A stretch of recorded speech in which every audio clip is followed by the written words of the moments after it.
الحمد لله نحمده ونستعينه ونستغفره ونؤمن به ونتوكل عليه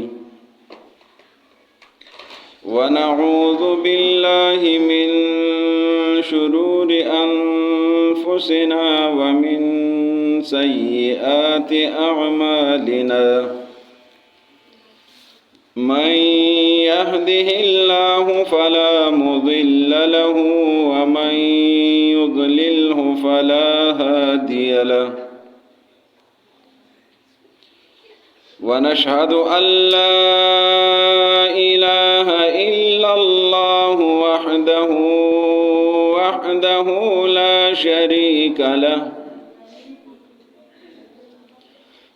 شريك له ولا نظير له ولا وزير له ولا وزر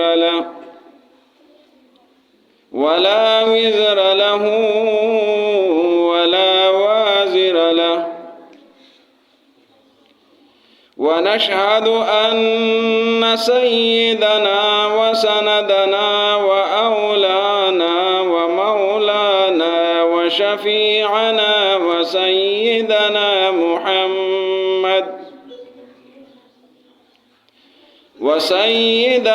محمدا عبده ورسوله صلى الله عليه وعلى آله وأصحابه وأزواجه وذريته وأهل بيته أجمعين أما بعد فأعوذ بالله من الشيطان الرجيم بسم الله الرحمن الرحيم يا أيها الذين آمنوا كتب عليكم الصيام كما كتب على الذين من قبلكم لعلكم تتقون أياما معدودات صدق الله العظيم. معزز سامعین، میں نے آپ کے سامنے اللہ رب العزت کی کتاب مقدس سے سورۃ البقرہ کی ایک آیت کریمہ تلاوت کی ہے۔ اس آیت مبارکہ میں اللہ رب العزت نے رمضان مبارک کے روزوں کا ذکر فرمایا ہے، اور آج کے موضوع کا عنوان بھی فضائل رمضان ہے۔ رمضان مبارک یہ ایک معزز مہینہ ہے، محترم مہینہ ہے، عظیم الشان مہینہ ہے، مبارک مہینہ ہے۔ اس ماہ مبارک کو مولا کریم نے ایک خاص فضیلت دی ہے، ایک خصوصیت دی ہے جو خصوصیت اور فضیلت دوسروں مہینوں میں نہیں ہے۔ اس کے بارے میں اللہ رب العزت نے مختصراً فرمایا کہ یہ رمضان کیا ہے جس میں روزے فرض ہوئے ہیں۔ فرمایا شہر رمضان الذی انزل فیہ القرآن۔ اللہ رب العزت نے خود رمضان مبارک کی تعریف کر دی ہے، وضاحت کر دی، بیان کر دیا۔ فرمایا کہ رمضان مبارک کا مہینہ وہ ہے جس میں قرآن کا نزول ہوا ہے، اور اسی میں سب کچھ آ گیا۔ ساری باتیں، ساری چیزیں اسی میں بند ہو گئی کہ رمضان کے روزے رکھنے ہیں۔ کیوں رکھنے ہیں؟ اس لیے کہ یہ خوشی منانا ہے، یہ اہتمام کرنا ہے۔ اور یہ اہتمام کیوں کرنا ہے، یہ خوشی کیوں منانی ہے؟ رب العالمین نے فرمایا انزل فیہ القرآن، کہ اس میں قرآن مقدس کا نزول ہوا ہے۔ یہ ماہ مبارک جشن نزول قرآن کا مہینہ ہے، جس میں اللہ رب العزت نے مسلمانوں کو آئین دیا ہے، قانون دیا ہے، مقدس فریضہ دیا ہے، لاہ عمل دیا ہے، زندگی گزارنے کا طریقہ، اسلوب، احکامات دیے ہیں کہ زندگی کیسے گزاریں گے۔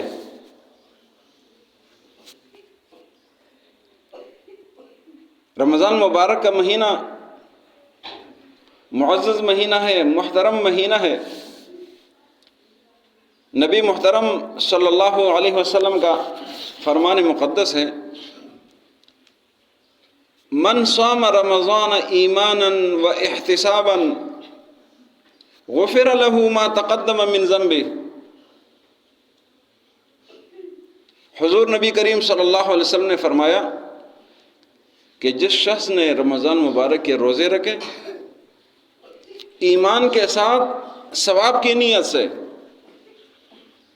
حضور کا فرمان ہے غفر له ما تقدم من ذنبه، اس کے پچھلے گناہ معاف ہو جاتے ہیں۔ رمضان مبارک یہ گناہوں کے بخشنے کا سیزن ہے،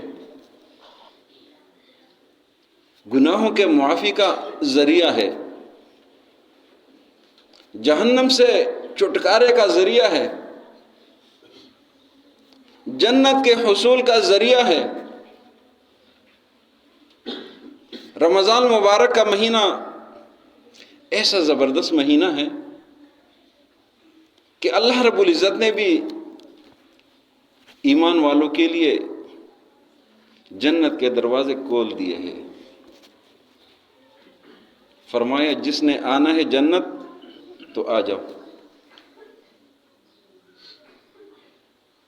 فرمایا وفتحت ابواب الجنہ، جنت کے دروازے کھول دیے جاتے ہیں۔ فلم یغلق منہا احد، ان 8 دروازوں میں سے کوئی بھی دروازہ بند نہیں ہوتا۔ رب العزت نے دروازے کھول دیے۔ کیوں کھول دیے؟ کہ رمضان کا مہینہ آیا۔ رمضان میں یہ اہتمام کیوں ہے؟ اس لیے کہ رمضان میں قرآن کا نزول ہوا ہے، اور قرآن کا نزول کن پر ہوا ہے؟ وہ امام الانبیاء سید المرسلین رحمۃ للعالمین صلی اللہ علیہ وسلم پر ہوا ہے۔ یہ نسبتیں دیکھیں، رمضان کو معزز کیا قرآن کی وجہ سے، قرآن نبی صلی اللہ علیہ وسلم کے لیے، اور نبی صلی اللہ علیہ وسلم رحمۃ للعالمین ہے۔ رمضان مبارک روزانہ کے حساب سے اللہ رب العزت جہنمیوں کو جہنم سے آزاد فرماتا ہے۔ یہ رمضان کی برکات ہے۔ رمضان مبارک ایسا معزز مہینہ ہے، ایسا محترم مہینہ ہے کہ اللہ رب العزت نے اس میں بہت ساری حکمتیں پیدا کی ہیں۔ جو آیت کریمہ میں نے آپ کے سامنے تلاوت کی ہے، یا ایھا الذین آمنوا کتب علیکم الصیام کما کتب علی الذین من قبلکم لعلکم تتقون۔ مولا کریم نے فرمایا اے ایمان والو، یہ خطاب کو دیکھے کتنا پیارا خطاب ہے، کتنا بہترین خطاب ہے۔ فرمایا اے ایمان والو، اے ماننے والو، اے تصدیق کرنے والوں، اے میری بات سننے والوں، میری بات پر عمل کرنے والوں، یا ایھا الذین آمنوا، اے ایمان والو، اے ماننے والوں، اے اچھے لوگوں، نافرمان نہیں بولا، یا ایھا الذین آمنوا، ماننے والوں۔ فرمایا یا ایھا الذین آمنوا کتب علیکم الصیام، اے ایمان والو، آپ پر روزے فرض کر دیے گئے ہیں۔ فرمایا پریشان نہیں ہونا، کما کتب علی الذین من قبلکم، یہ آپ سے پہلے جو لوگ تھے جن پر اللہ نے تورات نازل کیا تھا، زبور اور انجیل نازل کیا تھا، ان پر بھی روزے فرض ہوئے تھے، پریشان نہیں ہونا۔ حضرت موسیٰ علیہ السلام جب وہ کوہ طور تشریف لے گئے تھے، اللہ نے فرمایا کہ ہم نے 30 دن کا ان سے عہد لیا تھا، وَوَعَدْنَا مُوسَىٰ 30 لَيْلَةً، موسیٰ کوہ طور تشریف لائے، 30 دنوں کے لیے تشریف لائے، 30 دن روزے رکھے، اللہ نے مزید 10 دن کا فرما دیا، فَتَمَّ مِيقَاتُ رَبِّهِ 40 لَيْلَةً، 40 دن پورے کر دیے۔ عیسیٰ علیہ السلام کو بھی روزے دیے۔ نبی محترم صلی اللہ علیہ وسلم کو روزے کس حال میں ملے ہیں کہ نبی صلی اللہ علیہ وسلم کا پہلے ہی روزہ تھا، نبی صلی اللہ علیہ وسلم کا پہلے ہی روزہ تھا۔ اور نبی صلی اللہ علیہ وسلم کہاں تھے؟ نبی صلی اللہ علیہ وسلم غار حرا میں تھے، یہ ذہن میں ہونا چاہیے۔ نبی صلی اللہ علیہ وسلم غار حرا میں تھے جب قرآن کا نزول ہو رہا تھا، یہ تو آپ کو پتہ ہے نا کہ جب قرآن نازل ہو رہا تھا تو نبی صلی اللہ علیہ وسلم غار حرا میں تھے۔ نبی صلی اللہ علیہ وسلم پہلے ہی عبادت کی حالت میں تھے، نبی صلی اللہ علیہ وسلم پہلے ہی روزے رکھتے تھے، اور نبی صلی اللہ علیہ وسلم نے جس جگہ کو عبادت کے لیے منتخب کیا تھا نا، وہ جگہ بھی بہت پیاری جگہ ہے، بہت خوبصورت جگہ ہے۔ اللہ آپ سب کو لے جائے، ہمیں بار بار لے جائے، کہ جب غار حرا آدمی جائے اور سامنے دیکھے، وہ پہاڑی کا وہ حصہ ہے، جب سامنے دیکھے نا تو بیت اللہ شریف سامنے نظر آ رہا ہے۔ حضور نے کیا ہی منظر اپنے لیے منتخب کیا تھا کہ حضور وہاں عبادت کرتے تھے اور سیدھا بیت اللہ شریف کی طرف نماز پڑھتے تھے، اور اللہ نے اس غار پر، اس جبل پر، اس پہاڑی پر نور نازل کر دیا، اس امت کے لیے روشنی نازل کر دی، اس امت کے لیے کتاب ہدایت نازل کر دی۔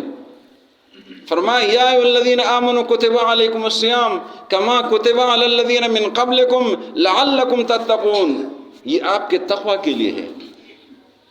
یہ روزے جو رب نے فرض کیے ہیں آپ کے اندر تقوی ڈالنے کے لیے، آپ کے تقوی کو بلندی دینے کے لیے، آپ کی جو کیفیت ہے تقوی والی، اچائی کی صفات، اس کو بلند کرنا مقصود ہے۔ لعلکم تتقون، تاکہ آپ پرہیزگار ہو جائے۔ تقوی کا حصول رمضان مبارک کے روزے ہے۔ کیسے ہے؟ اس لیے کہ جب رمضان مبارک کے روزے آتے ہیں، مسلمان روزے رکھتے ہیں، جب روزے رکھتے ہیں تو صبح اذان سے پہلے کھانا پینا بند کر دیتے ہیں۔ ثم اتم الصیام الی اللیل، غروب آفتاب تک کچھ بھی کھاتے پیتے نہیں ہیں۔ یہ تقوی کا ذریعہ ہے، تقوی کا حصول کا ذریعہ ہے۔ تقوی کے حصول کا ذریعہ کیسے ہیں؟ کہ اپنے حق حلال کمائی سے وہ نہیں کھا رہا۔ جس مال کے لیے اس نے محنت کی تھی، کوشش کی تھی، قربانی دی تھی، دن و رات ایک کر دی تھی، رب نے فرمایا کہ صبح سے شام تک نہیں کھانا، مغرب تک نہیں کھانا۔ انسان نے کہا رب العالمین حاضر، نہیں کہوں گا، یہ اپنا مال ہے، کسی اور کا نہیں ہے، حق حلال ہے، جائز ہے، لیکن رب کا حکم ہے کہ نہیں کھانا۔ اب گھر میں دروازہ بند کر دے، کمرے کا دروازہ بند کر دے، کوئی اور تو ہے نہیں، کوئی دیکھ نہیں رہا ہے، لیکن رب کا حکم ہے کہ نہیں کھانا، استعمال نہیں کرنا، اس حق حلال کمائی کو استعمال نہیں کرنا، لعلکم تتقون، تاکہ تمہارے اندر تقوی آ جائے۔ جب اپنے حق حلال کمائی کو استعمال نہیں کریں گے تو یہ تقویٰ کا ذریعہ ایسا ہے کہ آپ کسی اور کے ناجائز مال کو نہیں استعمال کریں گے، اس لیے کہ اس کی بھی ممانعت ہے۔ کسی کی حق تلفی نہیں کریں گے، کسی کے مال رشوت کے طور پر نہیں لیں گے، سود کا مال نہیں کھائیں گے، حرام مال سے اجتناب کریں گے، لعلکم تتقون، تاکہ تمہارے اندر تقوی پیدا ہو جائے۔ یہ تقوی کے حصول کا ذریعہ ہے، اس لیے کہ یہ جذبہ پیدا ہو گیا کہ اللہ کا حکم ہے کہ اپنا حق جائز حلال مال کو نہیں کھانا تو حرام کے قریب بھی نہیں جانا، اس سے اجتناب کرنا، لعلکم تتقون۔ رمضان مبارک کے جو روزے ہیں بہت ساری حکمت ہے اس کی۔ ایک حکمت اس میں یہ بھی ہے کہ رمضان مبارک کے جو روزے رکھتے ہیں اس سے انسان کے اندر غریب کے لیے، نادار کے لیے، مسکین کے لیے احساس پیدا ہوتا ہے۔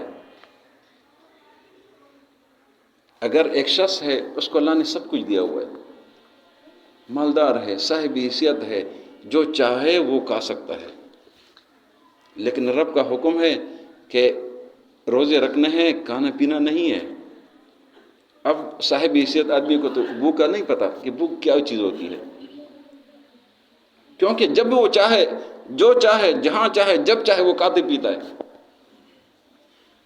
جب رب نے روزے کا حکم دیا وہ دن پر نہیں کھا پی رہا ہے، اس سے ہی احساس پیدا ہوتا ہے کہ میرے پاس سب کچھ ہوتے ہوئے رب کا حکم ہے کہ نہ کھائے نہ پیے، مجھے بھوک لگی ہے، مجھے پیاس لگی ہے۔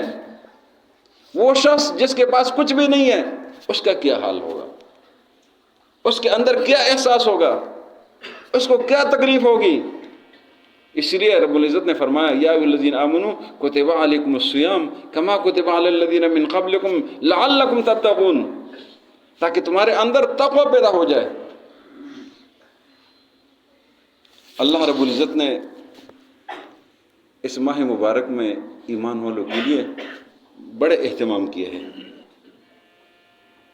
فرمایا کہ جب رمضان مبارک کا مہینہ شروع ہو جاتا ہے تو رب العالمین شیاطین کو قید کر دیتا ہے، شیطانوں کو بند کر دیتا ہے، شیطانوں پر پابندی لگ جاتی ہے۔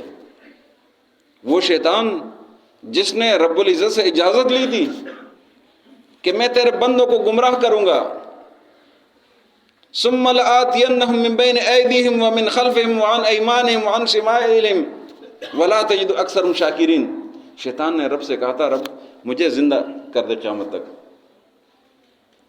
مجھے قیامت تک زندگی دے دے۔ رب العزت نے فرمایا تجھے قیامت تک اجازت ہے، تیری زندگی قیامت تک ہے۔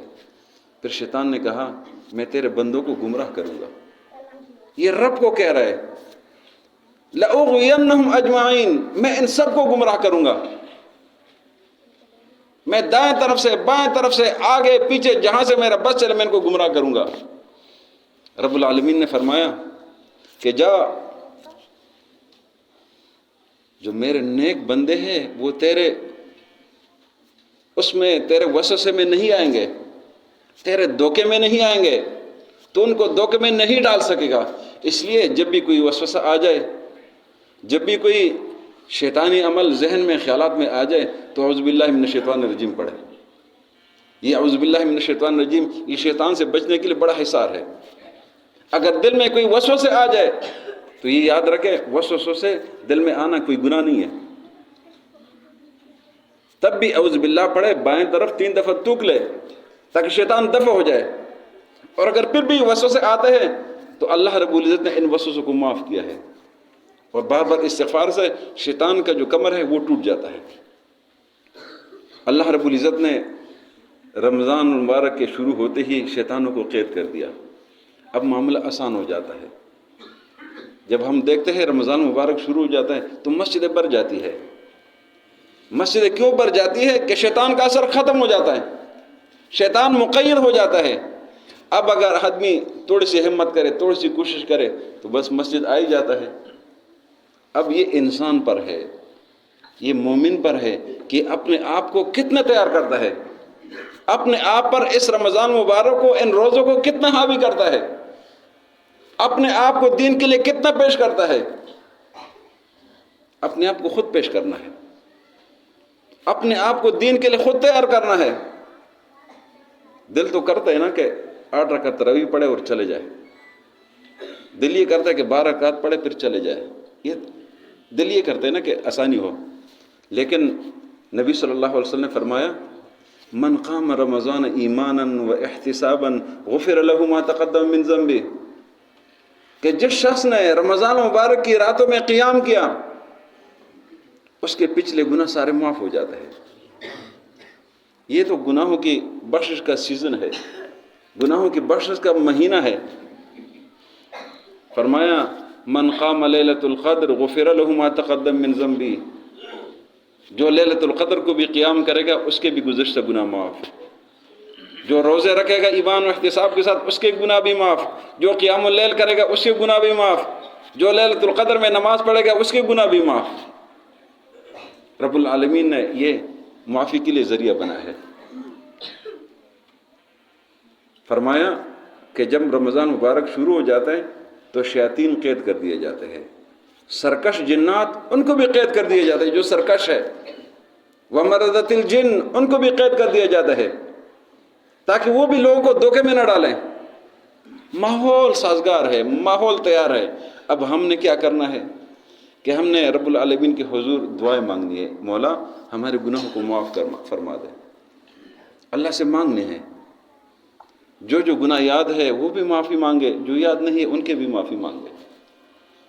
اللہ تو معاف کرنے والا ہے. روزانہ کے حساب سے ہزاروں لوگ اللہ معاف فرماتا ہے. یہ تو رمضان مبارک کی خصوصیت ہے، روزانہ کے حساب سے معافی ہے. فرمایا کہ رب العزت نے اکرام کے ساتھ، انعام کے ساتھ جنت کے دروازے کھول دیے. وفتحت ابواب الجنہ وغلقت ابواب النار، جہنم کے سارے دروازے، 7 دروازے ساتوں کے ساتھ بند ہو جاتے ہیں. جنت کے 8 دروازے ہیں، جہنم کے 7 ہے. جہنم کے 7 دروازے بند، اس کو لاک لگا دیے جاتے، تالے لگا دیے جاتے ہیں، اور جنت کے 8 دروازے کھلے ہیں. اعلان ہوتا ہے کہ جس دروازے سے آنے آ جاؤ. یہ رب العزت کی طرف سے یہ انعامات ہے. اور یہ سارا معاملہ کیوں ہے؟ اس لیے کہ اس مہینے میں قرآن کا نزول ہوا ہے. اس مہینے میں نبی محترم صلی اللہ علیہ وسلم پر غار حرا میں قرآن کا نزول ہوا. اقرا، قرآن پڑھیے.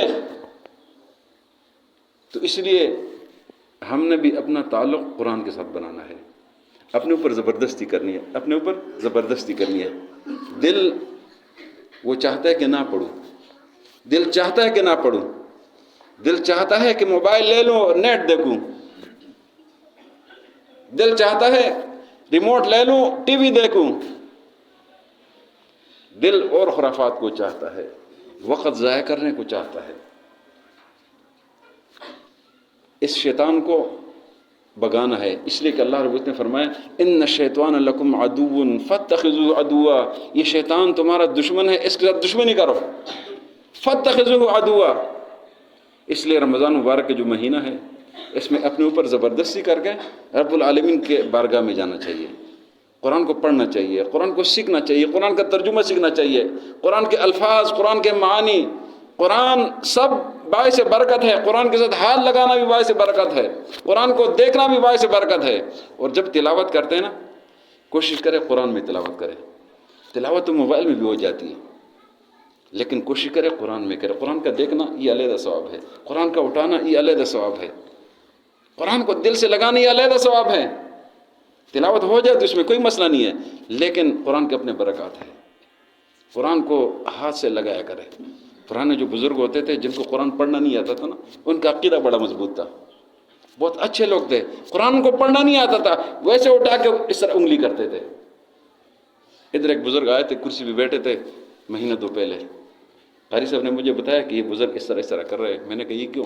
کہتے اس کو قرآن پڑھنا نہیں آتا ہے، یہ برکت کے لیے انگلی پھیر رہا ہے. کم از کم اس بزرگ سے تو آدمی سبق لے لے. ہمیں تو پڑھنا آتا ہے، ہم ترجمہ سیکھے، ہم آگے جائے، اپنے بچوں کو سکھائے، اپنے بچیوں کو سکھائے. یہ جو بچیاں اور خواتین ہیں نا، ہم پر ان کی ذمہ داری ہے ہم روٹی کا انتظام تو ان کے لیے کرتے ہیں نا، کھانے پینے کا انتظام کرتے ہیں، سکولوں کا انتظام کرتے ہیں، کالجوں یونیورسٹی میں لے جانے کا انتظام کرتے ہیں. یہ قرآن کا انتظام ہم نے ان کے لیے کرنا ہے. خود سیکھیں گے تو ان کو سکھائیں گے، ان کے لیے اہتمام کرنا ہے. اس لیے کہ یہ قرآن کا مہینہ ہے، یہ جشن قرآن کا مہینہ ہے، یہ مغفرت کا مہینہ ہے، یہ اللہ کی رضا کا مہینہ ہے، یہ جنت کے حصول کا مہینہ ہے، یہ جہنم سے